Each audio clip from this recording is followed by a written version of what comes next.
Okay, so looks like we are now ready. So, okay, so I think it's good time. So let's get started. So we are very happy to have Bumin again for the second lecture. So today he's gonna talk about Matroid and greedy rules. Please go ahead. ありがとうございます。So in today's lecture, I'll be talking about Matroids and then grid rule, and then we're going to see how we can use these ideas in a market design context.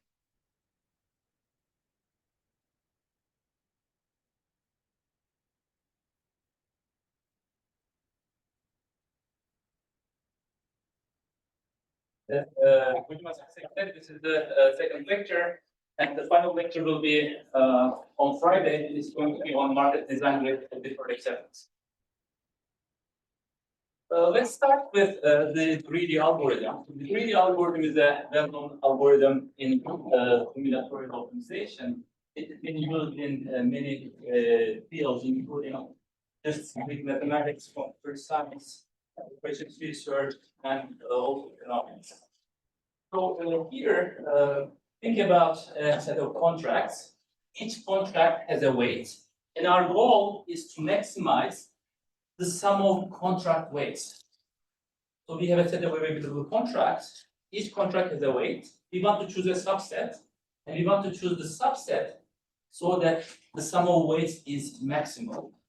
Of course, this would be an easy problem when there are no constraints, but there are some constraints, okay? So there are some feasibility constraints. So our goal is to choose a set of contracts maximizing the sum of contracts subject to feasibility, subject to some constraints. And the greedy algorithm just ranks all the contracts according to their weight. And then at each step, you look at the next contract. If you can add it to set of contracts that you've chosen so far in a feasible way, then you add it to the, you choose it. Otherwise, you skip it. And you just continue until you exhaust all the contracts. Okay. So we're going to look at the formal definition later, but this is just intuition. There are some feasibility constraints, and at every step I move on to the next contract. If I can add it to the set of chosen contracts without violating feasibility, I do that. Otherwise, I skip it. Okay. It's called greedy because you're myopic. You do not consider how is that going to affect the feasibility constraints for the remaining contract in the future. You're just worried about adding the next contract. Okay. Now, the greedy algorithm works well if there is a Matroid structure. So what is a Matroid? So a Matroid can be defined as a pair. The first one is a set of contracts, usually called the ground set, and a collection of feasible subsets. So these are usually called independent sets. Okay? And we impose three conditions. The first one is that the empty set is always feasible. The second one says that if you have a feasible set, then all of its subsets are also feasible. So this is called the hereditary condition. And finally, if you have two feasible sets of contracts, X prime and X, then you can find a contract X, which is in set X prime, but not in X, so that you can add the contract to set X without violating feasibility. So this is called the augmentation property. Okay. So I'm being a little bit informal. We're going to define it formally again in a couple of slides. There are many examples that are used in different areas. For example, if you look at matchings in graph theory, two-sided matchings, they form a matroid. If you look at column vectors of a given matrix and you define feasibility as independence, then they will form a matroid structure. We're going to see some examples in the context of two-sided matching later. Now, why are we studying matroids? Well, when our objective is to maximize the sum of weights among feasible sets, we have the following two results. The first one is that the greedy algorithm is going to produce an optimal set among feasible sets if feasibility constraints form a matroid. And so the greedy algorithm solves our optimization problem whenever the set of feasible, the collection of feasible subsets forms a Matroid. Our second result, or not our second result, but the second result known in the literature is the following. If the feasibility constraints do not form a Matroid, then you can find weights for contracts so that the outcome of the greedy algorithm is not optimal. So in a sense, the Matroid structure is both necessary and sufficient to solve this optimization problem. Right, so this is well known, and these results appear in many textbooks. Now, how is this optimization problem really related to market design? Right, so we're just looking at optimization problem. There are many optimization problems that we've seen. So how is this one important for us in the context of market design? Well, we can think of the greedy algorithm as an institutional choice rule. For example, consider a firm. The firm wants to hire 5 engineers. Subject to the following constraints, among the 5 engineers, the firm can have at most 3 senior engineers and at most 4 junior engineers. So these constraints give us a Matroid structure. Therefore, the firm's problem can be solved using the greedy algorithm. In this lecture, we're going to look at 4 results. The first 2 results are going to look at the greedy algorithm as a choice rule, and we're going to provide characterizations of the greedy rule. The first one is based on what we call stationary choice axioms from Yenmez and Yenmez. And the second characterization is based on path independence and also the low aggregate demand. This result is from KOJIMA, Yenmez, and UTMD. And the last 2 results actually figures out Matroid structure from different optimization problems. So in the third one, we look at a dual objective maximization problem, and we find that this maximization problem is related to the greedy rule.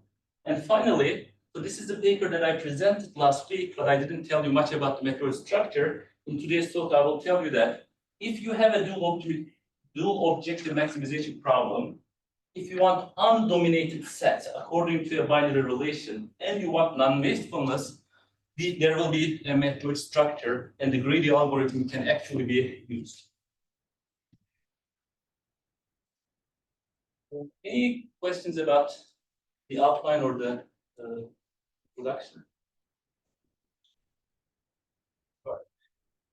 So now, this model assumes there's a central planner who determines all the contract. So there is only going to be one institution, and we're going to fix a set of available contracts. So the institution needs to choose from the set of available contracts. So what's a Matroid? A Matroid is given by a pair, calligraphic X and calligraphic F. So calligraphic X is the ground set. So you can think of this as the set of contracts. Okay? Calligraphic F is the collection of subsets with the following structure. There are 3 conditions. First of all, the empty set must be feasible.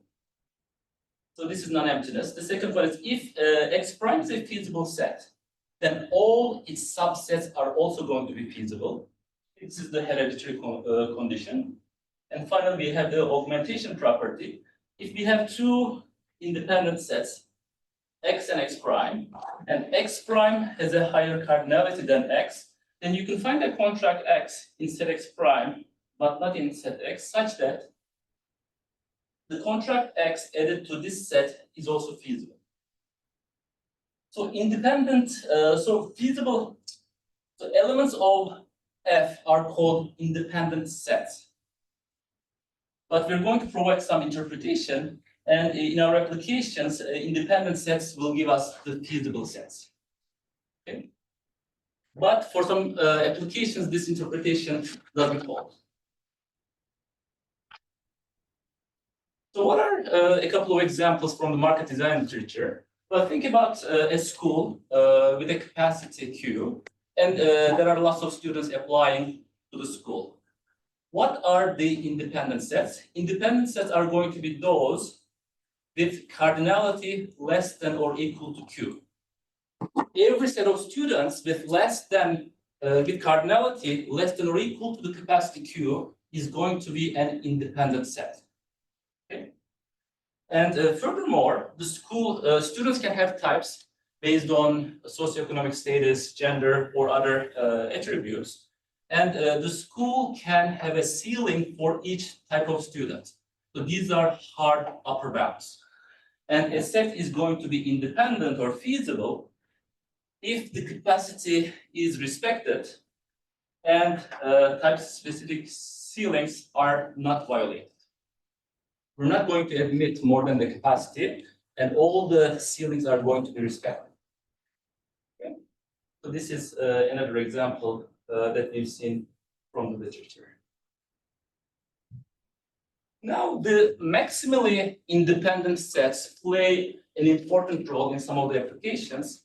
So the maximal independent sets are called bases. Okay? The set of bases, let's denote the set of bases by calligraphic B. This set satisfies the following two conditions. One, it is non-empty. And two, it also has an exchange property. So if you take two bases, B and B prime, and a contract X in the first set, but not in the second set, a second contract in the second set, but not in the first set, then if these two sets change contracts X and X prime, if they exchange it, we again get bases. Okay? So from B, we remove contract X and add contract X prime. We get another base. And from B prime, we remove X prime and add X, we get another base. Okay. And the reverse direction is also true. If you have a collection of sets with these two properties, then they will be the set of bases for a matroid. Okay? So if you look at our examples from the previous slide, now in the first example, the school had a capacity Q. Let's assume that there are enough students. What are the maximal independent sets? What are the bases? So these are sets with cardinality exactly equal to Q. In our second example, the school had type-specific ceilings. So what are the bases in this matroid? So these are the sets in which the cardinality is exactly equal to Q and the ceilings are respected. We just assume that the ceilings are high enough so that they can fill the capacity. Okay.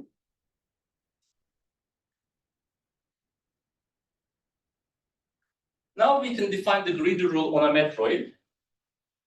So to define it, we fix a matroid given by this pair, the ground set and the collection of independent or feasible sets. And we fix a linear order over the set of contracts. And the strict part is denoted by this. Now, in the original definition of the greedy algorithm, there were weights. So we had values for each contract. We're not going to do that because in the context of market design, usually we have a priority ranking over students or a priority ranking over contracts. So we don't have cardinal weights on contracts. Instead, we can compare them. So there's a preference relation on all the students or all contracts. So therefore, we're going to define the greedy algorithm using a linear order over contracts. And we're going to assume that it is strict. So there are no ties. Why? Because if there are ties, then the greedy algorithm can put two different outcomes. We want to have a choice function rather than a choice correspondence. As a result, we assume that this ranking is strict, so there are no ties, and therefore, we can study the greedy algorithm as a choice rule. How does it work? Well, the input is going to be a set of contracts X. Let's assume that its cardinality is equal to K. Now, let's label the contracts in this set in descending order according to the linear priority order. So X1 is the X1 is the contract that is the highest ranked, and XK is the least ranked contract. In the beginning, at step 0, we don't have any contracts that are chosen so far. What's the relationship between uppercase X and lowercase x sub k? Oh, so this is Yeah, so what a is- set of contracts. And the little x's are like the individual elements, individual contracts in the set.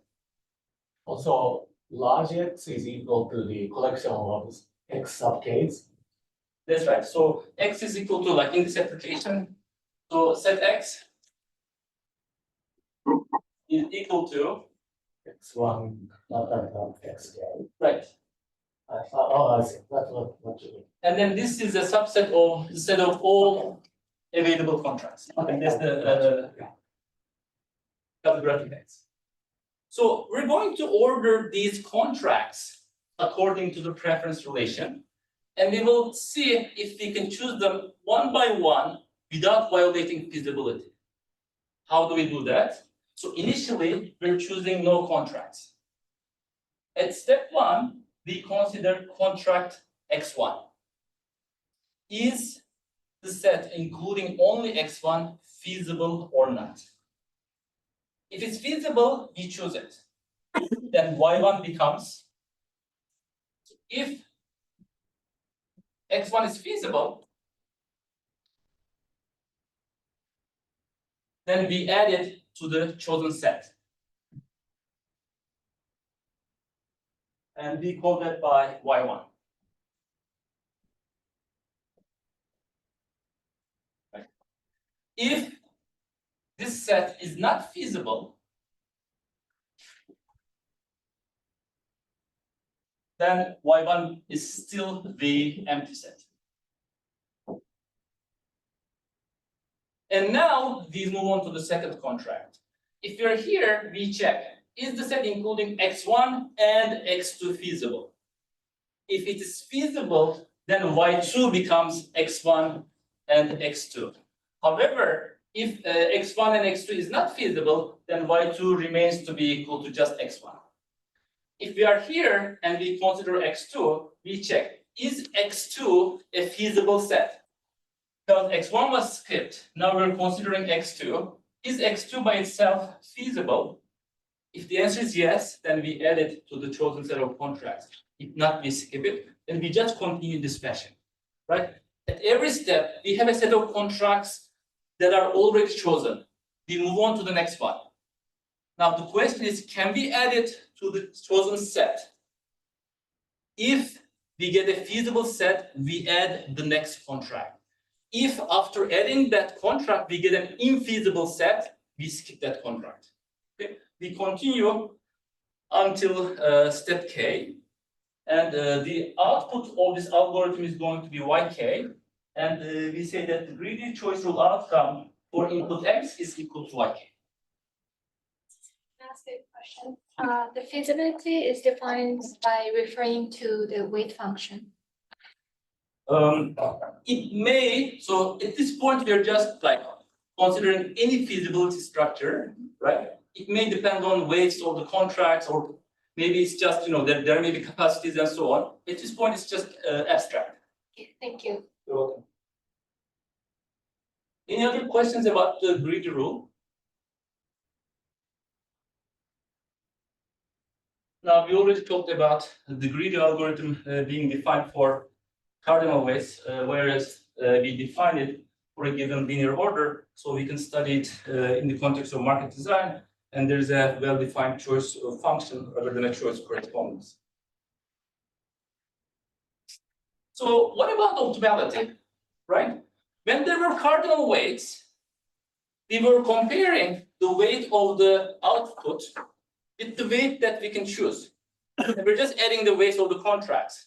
And we're saying that the sum of the weights is maximized when there are cardinal weights. We can no longer do that because now we have a priority relation over individual contracts. But an optimality result still holds. This is due to David Gale. And in this talk, I'm going to call this result Gale optimality.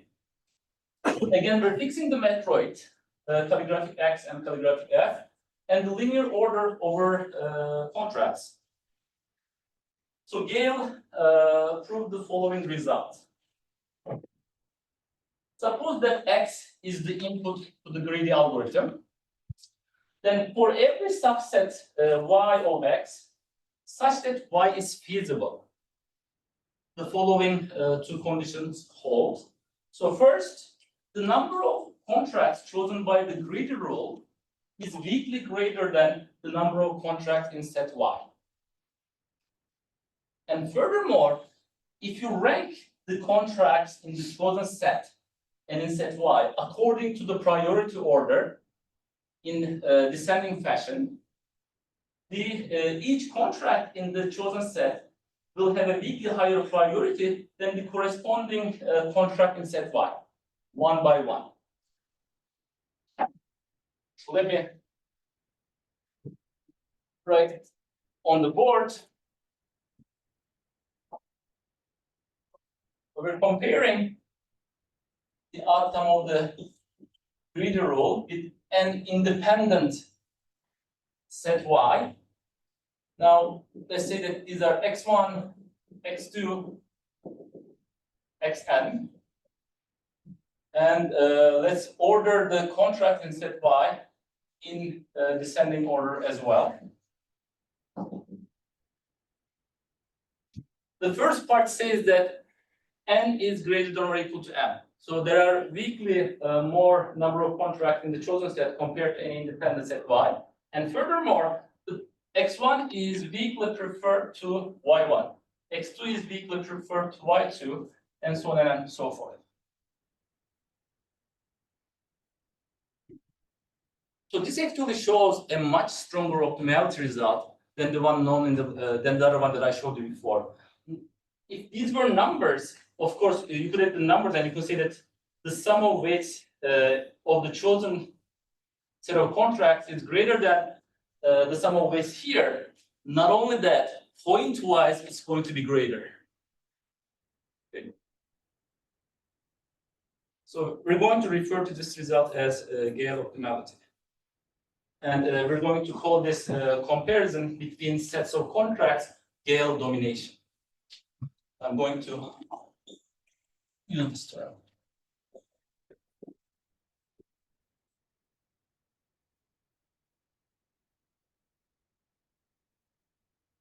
Any questions so far? Now we can start looking at the results. The first two results are characterizations of the greedy rule. And the greedy algorithm is viewed as a greedy rule as in economics. Now we're going to fix a preference relation. So this is a linear order over the set of all contracts, and the strict part is denoted by succeeds. Our solution concept is a choice rule. It's going to be denoted by C. And then given a set of contracts X, we are choosing a subset. So this is a combinatorial choice rule, right? We have a set of contracts that is available, we choose a subset.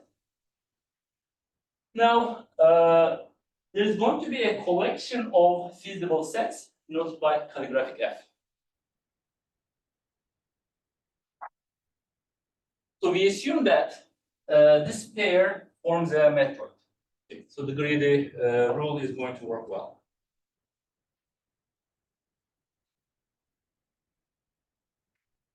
Now I'm going to look at some desirable properties of the choice rule. Our solution concept is the choice rule. Now I'm going to look at what properties of the choice rule are good properties. The first property is feasibility. The choice rule should choose a feasible subset, right? So for any input X, the chosen set must be feasible. The second axiom is maximality. For any input X, set X, if a contract X is available, but it is not chosen, it must be that adding the contract X to the chosen set violates feasibility. From the set of available contracts, we chose a set. Now this contract is rejected. Why don't we add this contract to the chosen set? Well, because it violates feasibility. And the final condition is called no justified envy. choice rule C satisfies no justified envy if for every input set X, two contracts in the set, contract X and contract X prime. Contract X is chosen, contract X prime is rejected. Okay, so then we have an input, X is chosen, X prime is rejected. And X prime, contract X prime has a higher priority than X. Why did we reject a contract with higher priority and admit a contract with less priority? It must be because if we replace contract X with contract X prime, we're going to violate feasibility. Right? Otherwise, we should choose the contract that has a higher priority. Think about a contract as being students. A student is chosen from a school, and another student is rejected. And the rejected student has a higher priority than the admitted student. How can this be? Well, it must be that admitting the rejected student instead of the accepted student will violate feasibility. So if you believe in these three axioms, then you have to implement the greedy choice rule. So this is the result from Bumin Yenmez 2022. It's hard to find in the paper because it's, I think, in Appendix B or Appendix C. So a choice rule C satisfies feasibility, maximality, and no justified envy if and only if it is the greedy choice rule.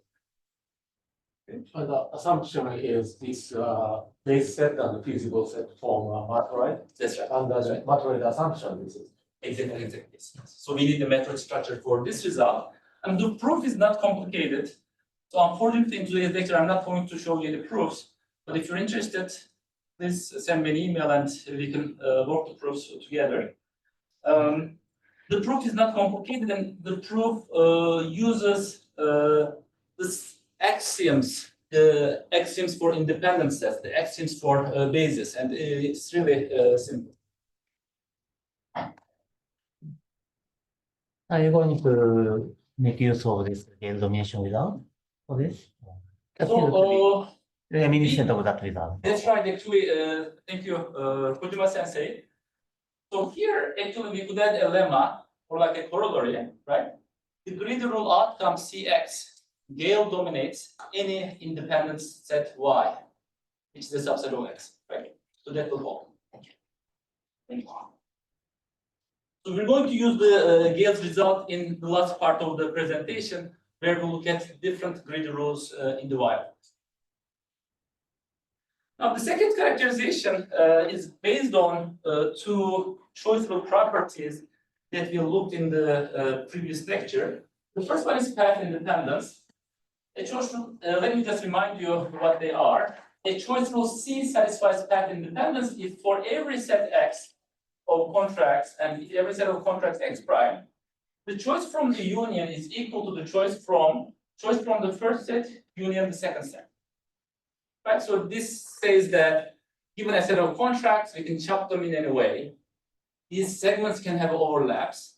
We can apply the choice rule to individual segments in any order that we want, and apply the choice rule again. The outcome will be always the same. It won't depend on these individual segments. Second one is called the law of aggregate demand. This is due to Hatfield and Milgram. It says that if X prime is a superset of X, then the number of contracts chosen from X prime is weakly greater than the number of contracts chosen from X. So when more contracts become available, we cannot choose strictly less number of contracts. So the first one gives us the existence of stable matchings. And in this case, the deferred acceptance algorithm produces a stable matching. And these two properties together also gives us that the deferred acceptance algorithm, when students propose, becomes studied for students. So the second characterization is from a joint work with KOJIMA sensei, Hafalar sensei, and Yokota sensei. So it states the following. Let F be a non-empty collection of subsets of X. Now we don't assume the Matroid structure. So this is going to be a characterization of Matroids. Okay? The following statements are equivalent. First, this pair, X and F, is a Matroid. The second one says that for all priority rankings on set X, the greedy rule satisfies path independence. And the last one says that for all priority rankings on the set X, the greedy rule satisfies path independence and the law of aggregate demands. So therefore, if you want to use the greedy algorithm in a market design setting, then it needs to be defined on a Matroid. So we need the Matroid structure. We're not going to have the Matroid. If there is no Matroid structure, then the greedy rule is not guaranteed to satisfy path independence or the law of aggregate demand. Sorry, just a quick question. So, sorry, I am embarrassed because I should know this. But when you define the greedy rule, so I thought you said that you add one contract or not. When considering adding one new contract in this greedy step in the greedy algorithm, you check whether this union is feasible or not. Is that right? So I'm cheating here a little bit. Now, the greedy rule can be defined for any collection of feasible sets, right? Because we have a collection of feasible sets. At every step, you check whether adding one more contract violates feasibility or not. And under that definition, then this result holds. So in a way, so this is the greedy rule generalized to structures that are not necessarily Matroid. Right. I see. So when you add a contract, so I really remember that there are some subtle issues on when to allow adding contract. So you kind of like make sure that this works in that case without Matroid. So. That's right. So I mean, all we need to check is whether adding the next contract is feasible or not, and we can do that for any collection of. Feasible means that later on there are some way of sort of completing the subset into a feasible set. Is that what we need here, or? I kind of forgot. So the way we define it, I think we check feasibility at every step. And I don't think we look at whether it can be completed, but we check the feasibility at every intermediate step. I thought because if that is the case, then you could have a situation in which you could have a feasible set to be any set, any single set, or maybe the set with a gigantic cardinality. Then it seems that you can still get the radio to satisfy the path independence. I think you're right, because if we have very big sets that are not, and then there's small set never that satisfies Matroid structure. Okay, so this result doesn't look. Yes, I think yes. So let me give the correct definition to greedy rule. Checks here whether at the end we can have a feasible set or not. At every immediate step, we don't check feasibility, but we check whether it can be completed to a feasible set. Thank you very much. That's a question. Suppose you have a choice function which satisfies path independence and the no value. Is it true that there always exists a matrix for which the given choice function is given by the greedy? So the answer is no. For example, the choice rule with reserves satisfies path independence and the lower aggregate demand, but it cannot be generated. It's not equal to the greedy rule. So here we need to be careful because I'm looking. So I understood the question as: are these two choice rules the same? The answer is no. So you cannot construct a Matroid such that the greedy rule is equal to the choice rule with reserves. However, for a given input, if you fix the input, the set of students, of course, then you can construct a Matroid such that the greedy rule for this particular input will produce the same outcome as the choice rule with reserves. But the Matroid that you construct will depend on the set of students. Okay. Thank you so much. So this is our second characterization result. So the punchline here is that if you want to use the greedy rule in a two-sided market design context, then we need the feasibility constraints to satisfy the Matroid structure. Now we can move on to the second part of the talk. It's called greedy rules in the wild. So now let's put more structure. So we have only one school. The school's capacity is Q. There is a set of students denoted by calligraphic S. Now each student has a type, and there are n types in total. The type of the student can depend on many factors such as gender, race, ethnicity, socioeconomic status, neighborhood, and so on. But what is important that each student has a single type. Now, any student can sign different contracts with the school. A contract is going to be denoted by lowercase letters such as X. And this contract is going to specify the student and some terms. Like think about being admitted to University of Tokyo, and then there are different majors that you can be admitted to. Okay, so the contract term can specify the program to which you're going to be enrolled. And the set of all contracts is calligraphic X.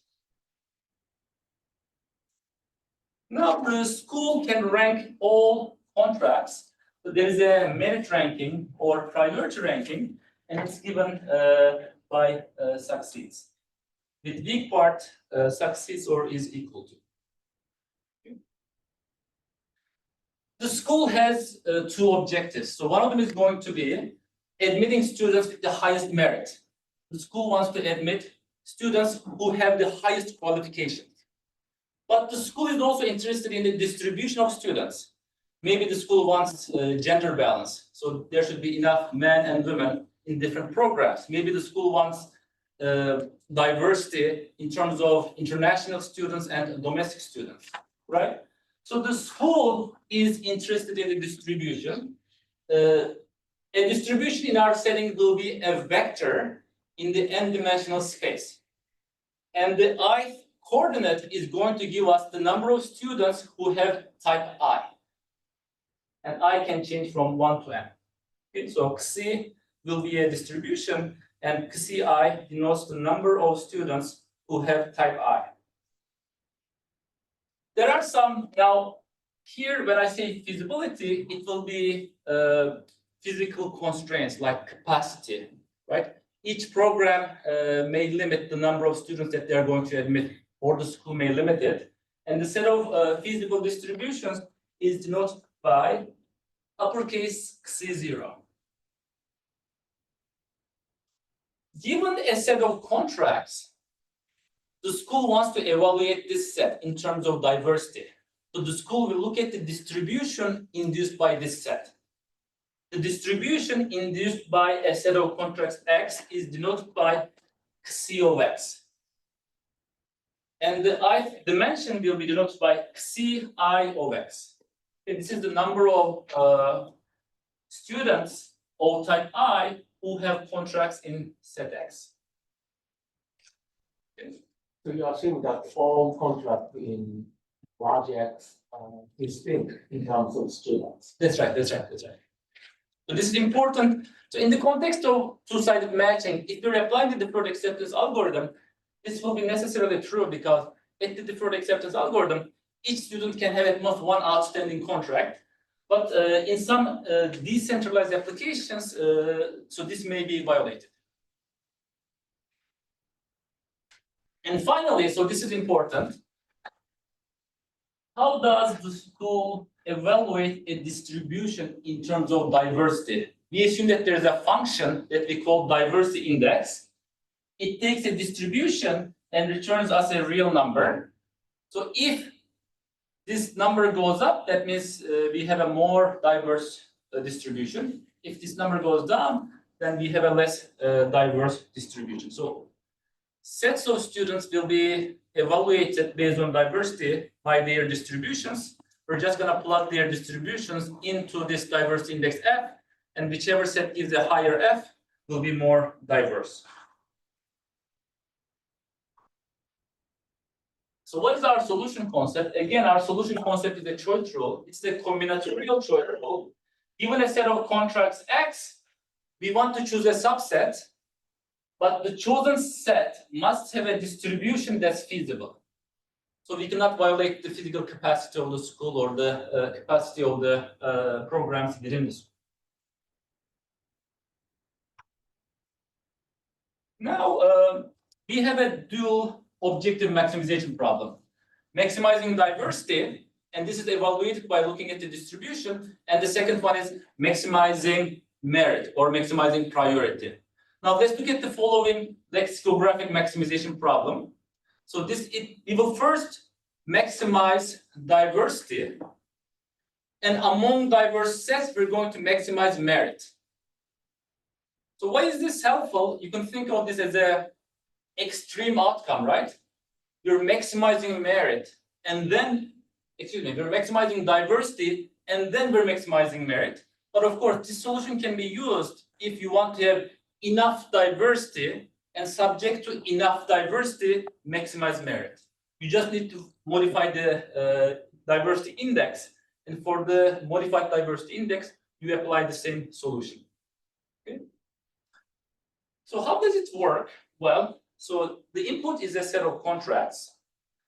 Well, first we need to consider all possible distributions of students that the school can have, and then we maximize the function f. We maximize diversity.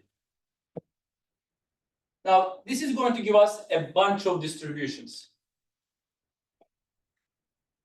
Now, we will look at sets of students or sets of contracts with an optimal distribution. Among sets that have an optimal distribution, we want to maximize merit. Right? So the first step is used to identify optimal sets of contracts. So optimal distributions, from optimal distributions, we go to optimal sets of contracts. And now, over these sets, we maximize the merit. But this is just like the optimization problem that we started the lecture with, right? There are some constraints. The constraints are embedded in the first step. And among sets that satisfy the constraints, we want to maximize priority or merit. Right? So, in other words, so the first step is going to give us independent sets and also bases. And then we're going to maximize priority among these sets. And of course, it's not guaranteed that the first step is going to give us a Matroid structure. But if we have conditions under which the first step gives us a Matroid structure, we can use the greedy rule to find an optimal solution. Right? So this is where the greedy rule and Matroids become useful in a market design context. So our question will be, when do subsets that have an optimal distribution satisfy the Bayes axioms? Right? Because, well, let me erase this.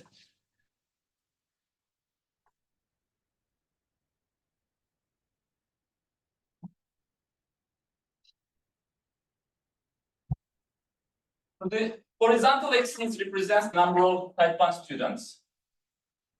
The vertical axis represents the number of type 2 students.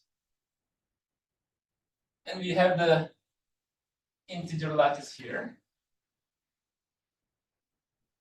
Now, in the first step, you look at, let's say that there are 3 type 1 students and there are 3 type 2 students applying for contracts, and the capacity is 5.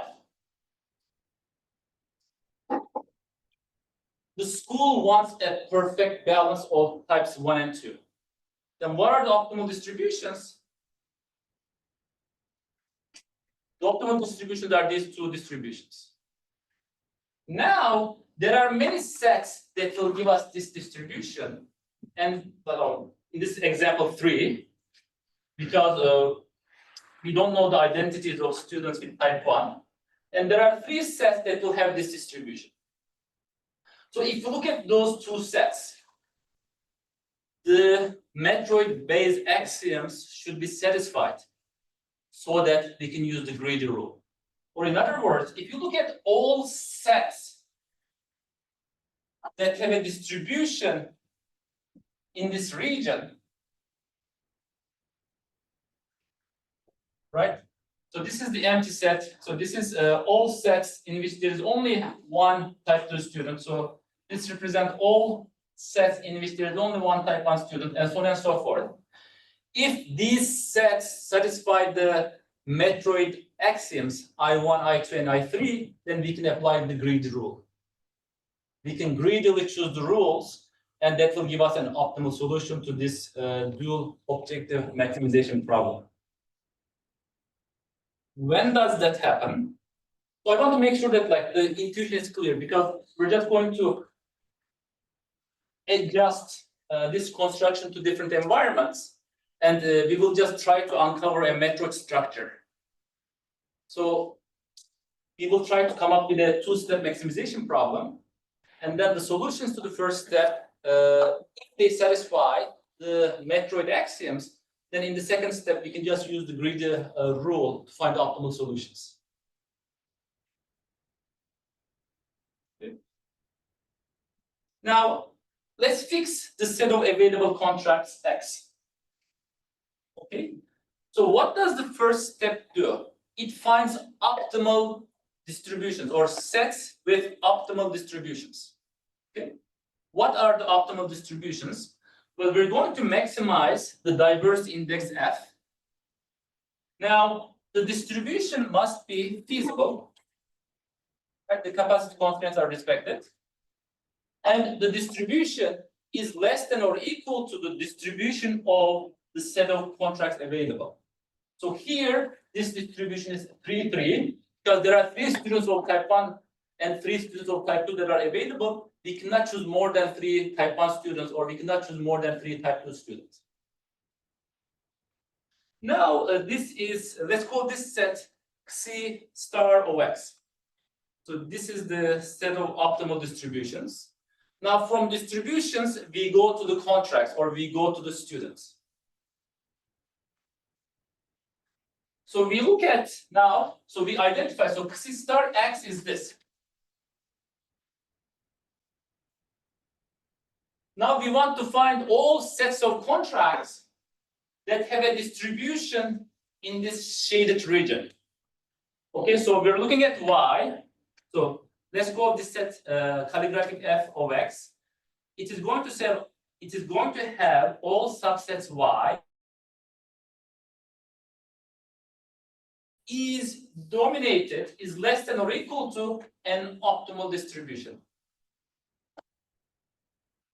Right? So the set Y can have a distribution that is 0, or this vector, this vector, this vector, everything here, but we cannot have a distribution here because this is not less than or equal to an optimal distribution.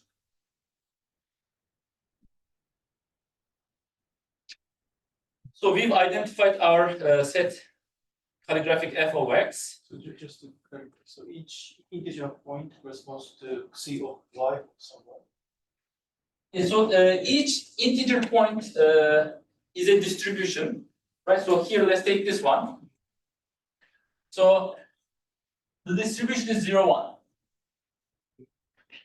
That means in the set,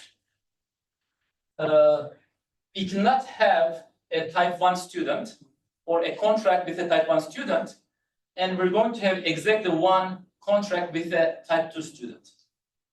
So on the slide, 0, 1 corresponds to a set of C of Y's where Y has 1, 2, 3.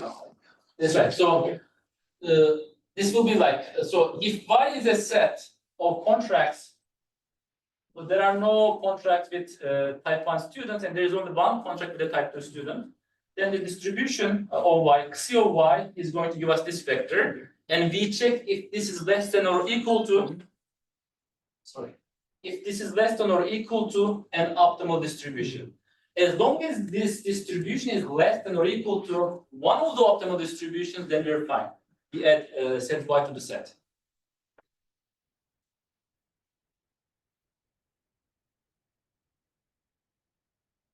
So our question is, when is x, calligraphic f of x, a matroid?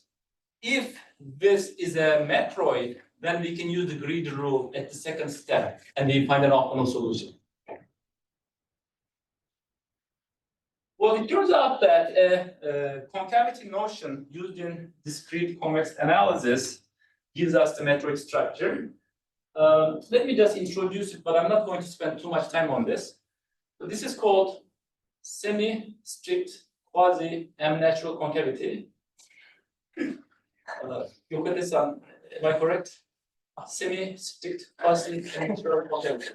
Semi-strict natural concave function. Yeah, you're right. Yeah. Yes.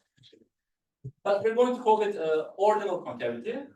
To formally define it, let's introduce the following notation. We're going to look at the zero vector. The zero vector is denoted by C empty set. This is the zero vector in the n-dimensional space. And then we're going to look at the ith unit vector in n-dimensional space, and we're going to call that chi I. A function f is ordinally concave if for every pair of distributions c and c tilde, and every direction I such that ci is greater than c tilde I, there exists a dimension j, either a real dimension from 1 to n or the empty direction. If j is a real direction, then we impose that c tilde j is greater than cj, such that one of the following three conditions hold. Now from c and c tilde, we're going to move towards each other.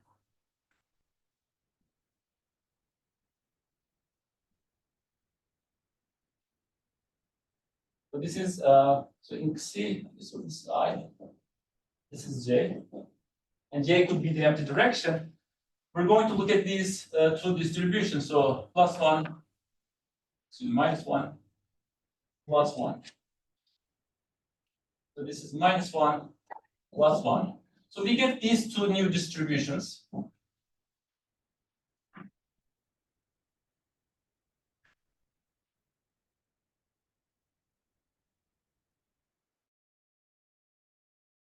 Operations, either the diversity index or the diversity value increases here or here, or the diversity value remains the same on both sides.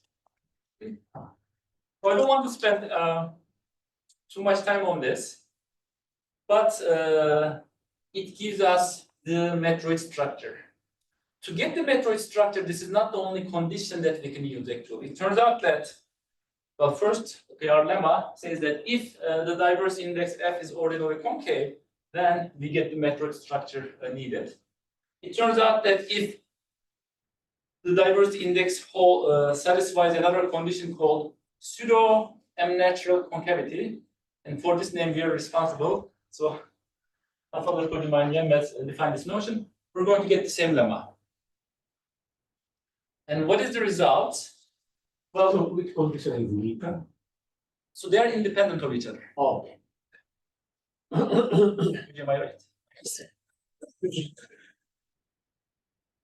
So this is not the results stated in KOJIMA and Yokota. I'm stating one of the lemmas, and the point is, like I want to show you the matroid structure, right? So the result is different, and the choice rule that we study there is not greedy rule, but we make a connection to the greedy rule in the proof.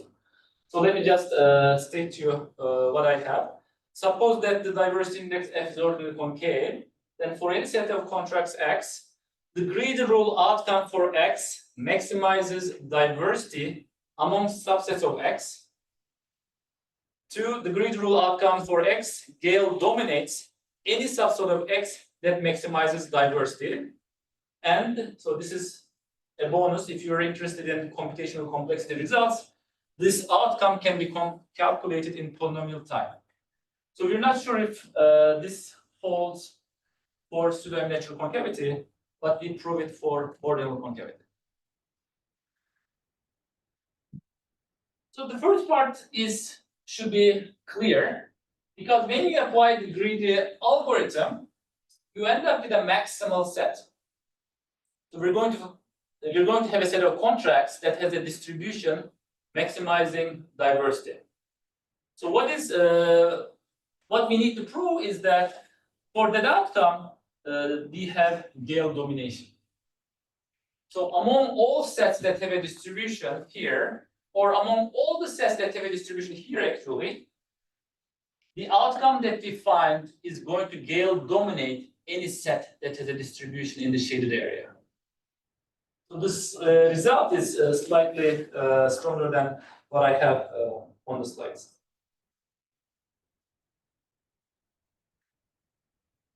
So any questions about this?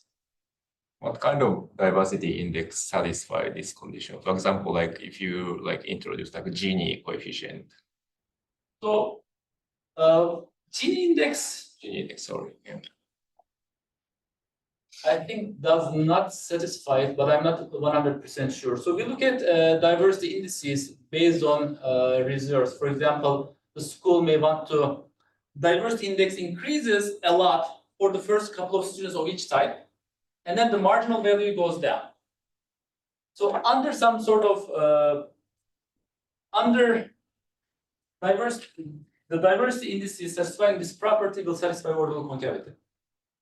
So for example, in one of the examples, we look at, you care about the diversity in each division, in each program of the school. You also care about the number of, let's say, minority students at the school. And the marginal value of minority students goes down, is decreasing. So this diversity index also satisfies ordinal concavity.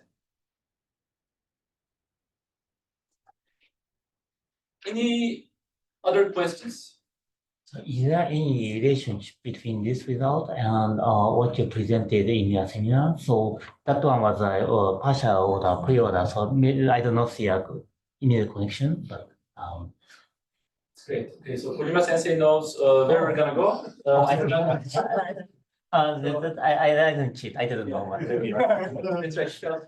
The slides were not ready until 1 hour ago, so there's no way Kojima Sensei could have known. But are there any other questions about the first grid rule in the wild? So let's look at the second one. Suppose you have two functions, f and f prime, and both are quasi-sunset, quasi concave. Or concave. What about the convex combination of f and f prime? Is it also Like f plus f prime? so you have f and f prime, Yeah. both of them satisfy quasi concave. Yeah. And you take lambda f plus 1 minus lambda times f prime. What is that? I think so. After taking convex combination, the resulting function is not ordinary concave in general. Oh, I see.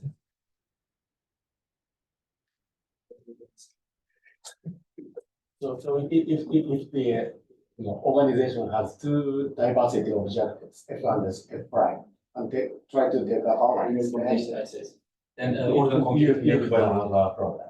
Okay. So what about pseudo M natural concavity? Does pseudo M natural concavity have that property? Like f and f prime satisfy pseudo M natural concavity? Then we take a linear combination, lambda f plus 1 minus lambda f prime. Probably so the answer is no. So the reason is as follows. So we have two functions f and f prime. So and our goal is to show that taking two subsets x and x prime, so the exchange property holds, right? So but the problem is, so the exchange property refers to the existence of some coordinate j, right? This coordinate j could be different for function f and f prime. So as a result, after taking convex combination, so maybe easy to violate the exchange axioms. So I guess 99% chance it's not gonna hold for pseudo natural concavity either. Yeah. All right. So now I want to show you a second application of the grid rule in the wild. In the first approach, we had a diversity index f defined on feasible distributions. So sometimes, the institution may not, or the school may not have such a diversity index. So, but maybe the school is able to compare sets of students based on diversity. Can we use a similar approach in that setting? Now, let's assume that we have a diversity pre-order. So we're going to denote it by this notation. And this is a pre-order on distributions, right? Give the school two distributions. Sometimes the school is able to compare that one distribution is more diverse than another. Now, the school is still interested in maximizing diversity and maximizing merit among diverse sets of students. Let's suppose that the school's applicant pool has a distribution Xi. So we got all the applications, and then we look at the distribution of students in the different programs, and we got this distribution Xi. We define a budget set, and we define a frontier set. What is the budget set? So the budget set is the feasible distributions that the school can have. I have 3 students of type 2 and 3 students of type 1 applying to me. So the distributions in the shaded area give me all feasible distributions. Okay, these are the distributions that I can have by admitting different sets of students. So any distribution in the budget set is weakly less than the distribution of students applying to me. And the number of students cannot exceed the capacity Q. Okay. So this is the capacity Q, and this is the distribution of the students that are applying to me. And the shaded area gives me the budget set. I want to look at the frontier. Now, what is the frontier? So, Excuse me, the definition of large P, you compare X and C, are they comparable? that's right. They are comparable. So now this is not the diversity pre-order. This is the like the n-dimensional comparison. Like so, if this is Xi, then I'm looking at this rectangle. So Xi dominates. So distribution of students. Okay. Yeah. I thought X is the vector contract. No. So like sorry. Just like that, yeah. Yeah, maybe like it should be like Xi tilde or something like that. Yeah. Now, so let's say that the school wants to not waste any seats, right? The choice rule wants to have admissions rule so that a student will never be rejected if there is an empty seat. Then this means that we shouldn't be looking at these distributions, right? Because this is not a good distribution. Why? We're admitting only one student. We're wasting 4 seats. So we're going to eliminate this. We're going to eliminate all distributions in the budget set that are going to give us wasteful allocations. Right? So we're going to move to this line. And now we're going to use a second criteria. So we're going to look at all these distributions, and we're going to look at the ones that cannot be improved using the diversity objective. First, we're using non-wastefulness to eliminate all these distributions that can be increased. And after that, from the remaining ones, we remove the ones that can be dominated using the more diverse pre-order. Right? So the frontier is formally the frontier is defined as follows. Given a set of distributions, given a distribution of the set X, Xi, the frontier is defined as follows. We're looking at all the distributions in the budget set such that there shouldn't be another distribution Y in the budget set such that Y is either strictly greater than X, you can admit more students, or Y is strictly more diverse than X. So in terms of first, we're looking at non-wasteful distributions. And from non-wasteful distributions, we are eliminating those that are not optimal according to our diversity criteria. But so one thing, so this, so we've defined it this way, so it's well defined. But remember that this is just a pre-order, so we're not able to compare all of them. We're just looking at the undominated distributions. So the dominated ones are eliminated. Now we can look at the following collection of sets. So given a set of contracts X, so calligraphic B of X is defined as follows. So this is the collection of subsets of X. Okay, Y. And the distribution of Y is in the frontier. So in this example, we are looking at all the sets Y that have a distribution here or here. So in a way, the frontier identifies the distributions that the school wants to end up with. After identifying those distributions, we look at all sets that give us the optimal distributions, right? And optimality is defined in this way. So previously, optimality was easier to define because we had a diversity index. We were able to compare everything, and we didn't impose non-wastefulness, right? We're just comparing the distributions according to the diversity index F. Now we have two criteria. We want non-wastefulness, and after non-wastefulness, we want distributions that cannot be dominated with respect to the diversity preorder. So we eliminate all those inferior distributions. And we look at sets that have a distribution in the frontier. Now, after identifying these sets, our question is the same. Again, we want to be able to use the greedy rule. And we know that the greedy rule works well if this set satisfies the Bayes axioms.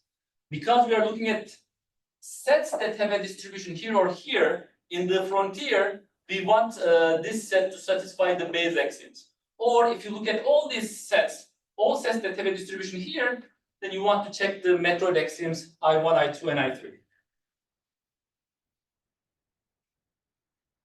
I'm going to give you a particular, more diverse relation that will give us the Matroid structure. But in the paper, we have more general diversity partial order or pre-order that will give us the Matroid structure. Okay, so we're going to use majorization, and let's say that distribution Y is more diverse than distribution X if X majorizes Y. So let me see. So let me talk about majorization a little bit. So I did it last week. So let me do it here. So 0.6 majorizes, for example, 4.2. So if a distribution majorizes another one, we can do transfers one by one, and we can take permutations to go from the initial distribution to the second one. So from 0.6, we do a so-called Robin Hood transfer. So we increase the number of type 1 students and we decrease the number of type 2 students by 1.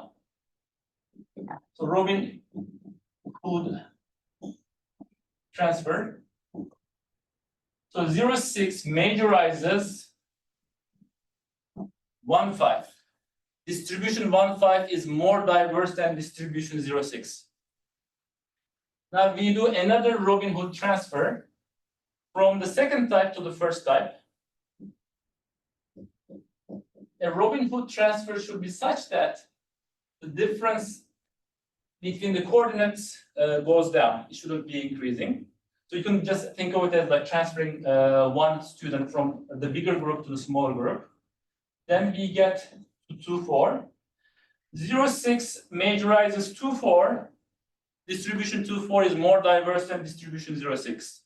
And finally, you can take a permutation. Instead of 2.4, you can think about 4.2. permutations do not affect diversity.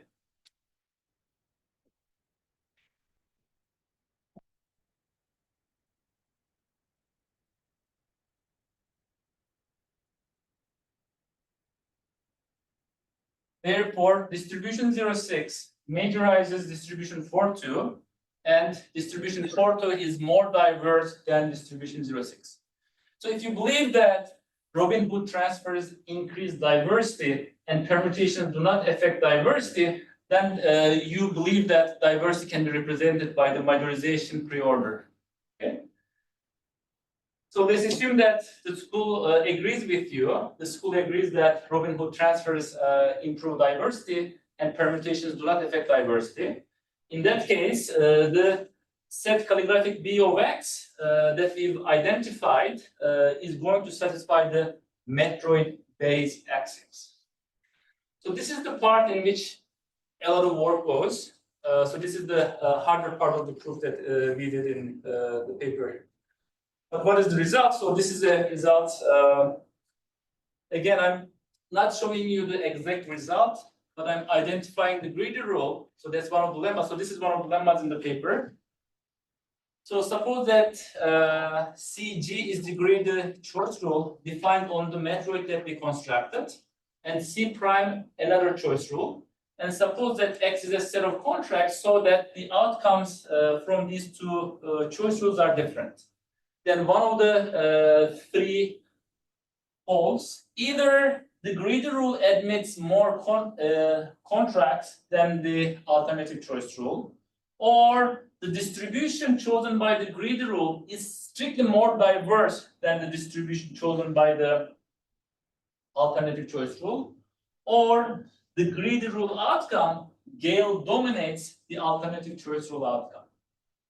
So what is perhaps interesting is this, because the majorization preorder is very coarse. It cannot compare all distributions. It can only compare distributions that you can go from one to the other by doing these operations. But nonetheless, we get this result. Any questions?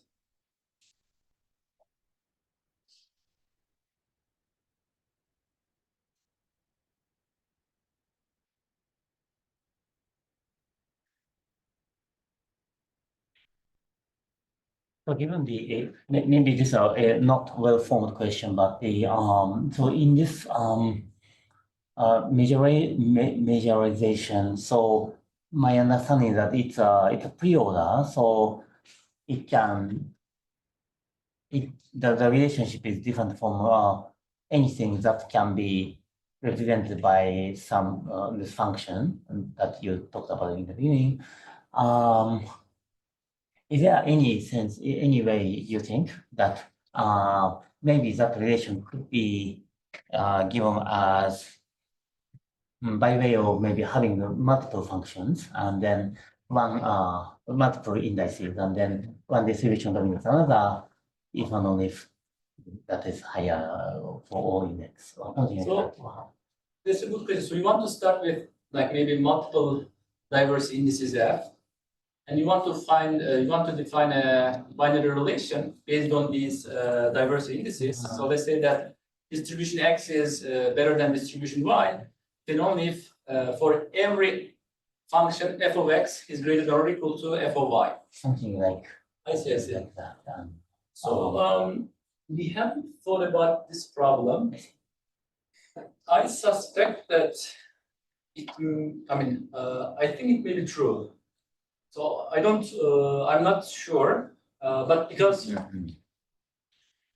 I think ordinal concavity, now the problem with the previous approach is that it's complete, is a complete ordering, right? And then you, on top of that, you impose ordinal concavity, right? So, however, when you do a construction based on multiple functions like that, I think you may be able to reduce it to the majorization preorder, but I don't know. I see. That's an interesting question. Maybe like one of the students in Scrubs, like, Yes, In general, if you have two ordinary concave functions, f and f prime, which do not look like, diversity requirement, but still, those two functions, f and f prime are ordinary concave. And you can define pre-order as suggested by KOJIMA-san. If one option is better than the other, in terms of both f and f prime. That's the criterion of, And given that f and f prime are ordinary concave function, can you directly show that this pre-order gives you Matroid structure? The pre-order may not be measurization, but given that f and f prime are ordinary concave. So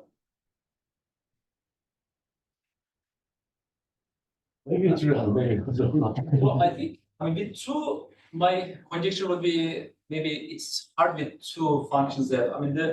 Because the exchange axioms that we use in order concavity are not corresponding to they are not the same as Robin Hood transfers Right. or like permutations directly. So I think But that's the only sufficient condition to get Matroid structure. that's right. I see. So I guess the question is if you have if you define another preorder using diversity indices as Because if you take any ordinary concave f function, that's that right. defines pre-order. This is actually a complete order. That's right. And it doesn't satisfy Robin's organization, but still you get Matroid. That's right. So it may be possible. So we have a conjecture on the preorders, right?